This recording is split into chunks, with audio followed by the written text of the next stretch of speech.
विनोद आनंद जी, आपसे मैं इस पे रिएक्शन चाहूंगा, चूंकि कहाँ पैसा लगेगा ये मैं तय करूंगा, किन शर्तों के तहत पैसा लगेगा ये मैं तय करूंगा, और पैसा भी पूरा मैं नहीं दूंगा, 40% आपको देना होगा, तो फिर गारंटी कैसी?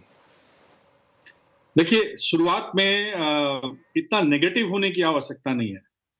आप इसके प्रावधानों को ठीक से अगर पढ़ेंगे, खास करके अगर आप सरकार पे विश्वास करते हैं, जिनसे आप मनरेगा या फिर इस बिल के बारे में बातचीत कर रहे हैं, अगर विश्वास करते हैं तो साफ-साफ यहाँ स्पष्ट शब्दों में लिखा हुआ है, उसको पढ़ लीजिए। इसमें लिखा हुआ है कि इस विधेयक के अंतर्गत ग्रामीण परिवारों को 125 दिनों की मजदूरी, रोजगार की गारंटी, गारंटी वर्ड है यहाँ पे, तथा सशक्तिकरण, विकास, कन्वर्जेंस एवं सैचुरेशन पर केंद्रित होगा। ये कहीं नहीं लिखा है कि इसमें गारंटी नहीं है। सबसे पहले मैं आपको ये क्लियर कर दूं। दूसरा, एग्रीकल्चर एक्टिविटीज सिर्फ बीज बोना और फसल काटना नहीं है। ग्रामीण के सार्वजनिक कार्य जो हैं, उसमें भी एग्रीकल्चर से संबंधित जो इंफ्रास्ट्रक्चर है, जो पैक्स टू अपेक्स अप्रोच में या कोऑपरेटिव इकोनॉमिक फ्रेमवर्क में जिसकी संरचना, आधारभूत संरचना की जा रही है, जैसे कि सारे पैक्सों में गोडाउन बनाना, वो गोडाउन कम्युनिटी का होगा। तो उससे जो संबंधित रोजगार जनित होंगे, आप ये मानिए कि अगर कोई एक गांव है, अमुक गांव है, उसमें पैक्स का गोडाउन बन रहा है और उस गोडाउन में जो भी काम है उसको करने के लिए कोई दूसरे 200 किलोमीटर दूर से या 100 किलोमीटर दूर से अगर कोई मजदूर आता है, कोई कॉन्ट्रैक्टर लेके आता है, तो ये कहाँ से उचित है? तो इसको फिर से आपको मैं बताऊं, जल सुरक्षा, ये जल सुरक्षा की बात है। ये जल सुरक्षा उस तरीके से नहीं है कि जैसे पहले, अब तो जल शक्ति मंत्रालय है। मुख्य ग्रामीण इंफ्रा, मुख्य ग्रामीण इंफ्रा में क्या है? सिर्फ सड़कें नहीं है या फिर गांव के अंदर की सड़क नहीं है, वहां पैक्स के गोडाउन भी हैं, कृषि से विनोद संबंधित आनंद जी, और भी विनोद जी, सामूहिक मैं आप ही के पास आ रहा हूँ, बीच में रोकता हूँ, लेकिन मैं बीच सवाल लेकर आप ही के पास आ रहा हूँ। इस पे मैं आऊँगा, जो अलग अलग 4 सेगमेंट डिवाइड किया गया है। मैं आपसे ये पूछना चाहता हूँ कि मान लिया जाए किसी राज्य को, उदाहरण के तौर पे बिहार को ले लेते हैं।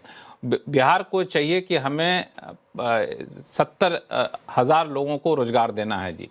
अब उसमें से उनकी हालत, वित्तीय हालत क्या आप जानते हैं? राज्य सरकारें सक्षम नहीं है 40% देने में, तो पहली बात कि उसको कैसे इंश्योर करें कि रोजगार की गारंटी मिल ही रही है। हम केंद्र तो कहेगी हम तो 60% दे दिए, जो बाकी आप जानिए, आपकी जिम्मेदारी है। देखिए, ऐसा नहीं है कि राज्य सरकारें सक्षम नहीं है। बिहार फिजिकली डिसिप्लिन स्टेट है। जो फिजिकली इनडिसिप्लिन पढ़ स्टेट दिया है, मैंने। यानी कि राजकोषीय घाटा जिस राज्य का ज्यादा है, दिक्कतें वहां हैं कि वो पैसा केंद्र से ले रही है और लेकर के या फिर किसी भी इंस्टीट्यूशन से पैसा लेके खर्च कर रही है। बिहार एक सबसे पहले फिजिकली डिसिप्लिन स्टेट है, मैं आपको करेक्ट कर दूं।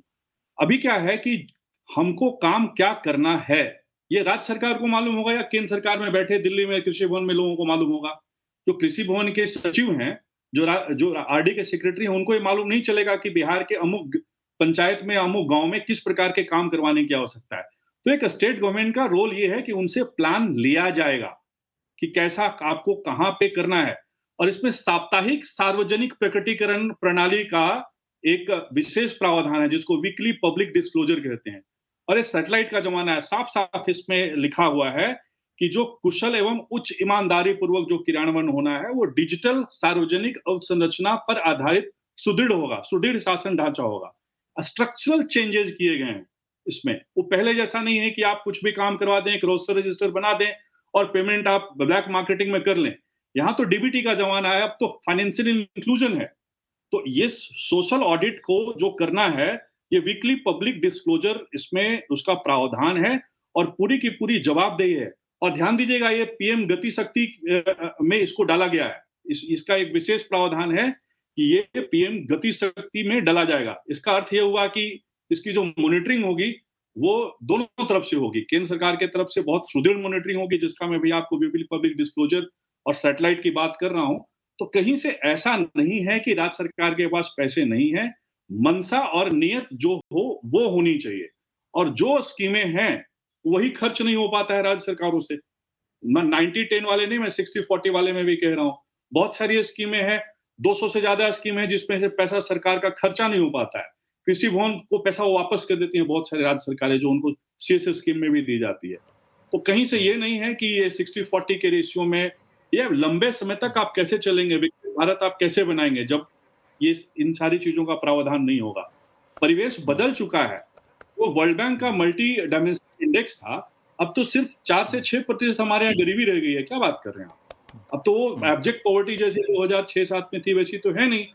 अभी अप्रैल में जो आंकड़े आए थे वर्ल्ड बैंक के, गरीबी कम होगी विनोद आनंद जी, गरीबी कम होगी तो डिमांड कम हो जाएगा। कोई अमीर आदमी तो मनरेगा में काम करने जाएगा नहीं। बिल्कुल, तो हम पैसा किसको दें, कौन से राज्य को दें?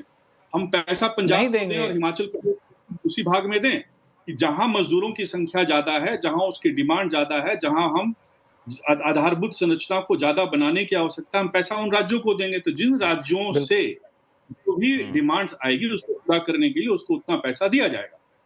हाँ, बिल्कुल विनोद जी, मैं बाकी मेहमानों के पास जाऊंगा। एक सवाल मैं आपसे पूछ लूं, फिर मैं सिराज हुसैन साहब आपके पास आऊंगा मैं, कि ये दिक्कत सिर्फ मनरेगा के साथ नहीं थी, ये दिक्कत आपको प्रधानमंत्री आवास योजना के तहत थी, ये दिक्कत आपको राशन देने में दिक्कत थी, तो उसको हमने सॉल्व किया। हमने जियो टैगिंग किया प्रधानमंत्री आवास योजना में, हमने उसको आधार कार्ड से जोड़ा, हमने बाकी सब्सिडी स्कीम को आधार कार्ड से जोड़ा ताकि लीकेज कम से कम किया जा सके।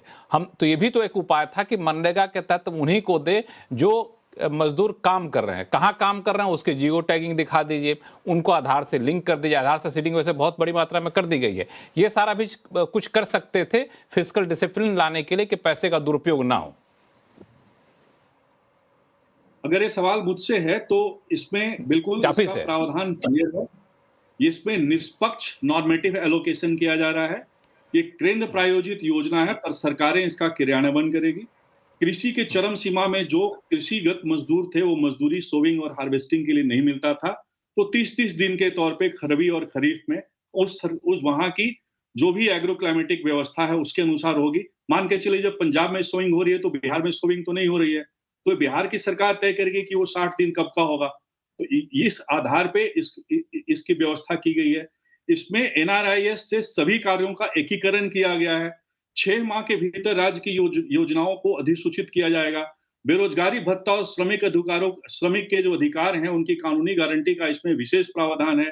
आपदा, जैसे हमारे राज्य में बिहार में बहुत आपदाएं आती है, सूखा भी होता है और बाढ़ भी आती है, उसके समय विशेष छूट है। नहीं, मैं इसीलिए पूछना चाहता हूं विनोद जी, मेरा सवाल वहीं का वहीं, फिर आपसे पास आऊंगा आगे चल के। ये गारंटी हम दे रहे हैं और गारंटी पालन करने की जिम्मेदारी विनोद आनंद जी के पास है, तो कैसे गारंटी का पालन होगा? मेरा सवाल यही रहेगा। लेकिन ये फिर आऊंगा आगे चल के, बाकी मेहमानों को जोड़ लूं। सिराज हुसैन साहब, मैं आपके पास आऊंगा आगे चल करके। सिराज हुसैन साहब, ये कहना कि 40% राज्यों को देना है इसलिए योजना लागू नहीं हो पाएगी, गारंटी खत्म हो जाएगी, ये कितना सही है? ये सवाल इसलिए पूछ रहा हूं क्योंकि ऐसी कई सारी योजना चल रही है। आयुष्मान भारत की योजना है, 41 करोड़ कार्ड अब तक बन चुके हैं। प्रधानमंत्री फसल बीमा योजना है, 22 करोड़ लोग इसका लाभ उठा चुके हैं। इन सब में स्टेट का कंट्रीब्यूशन होता है। मनरेगा में हो जाएगा तो योजना बंद हो जाएगी, योजना नहीं चलेगी, ये लॉजिक कितना सही आपको दिख रहा है?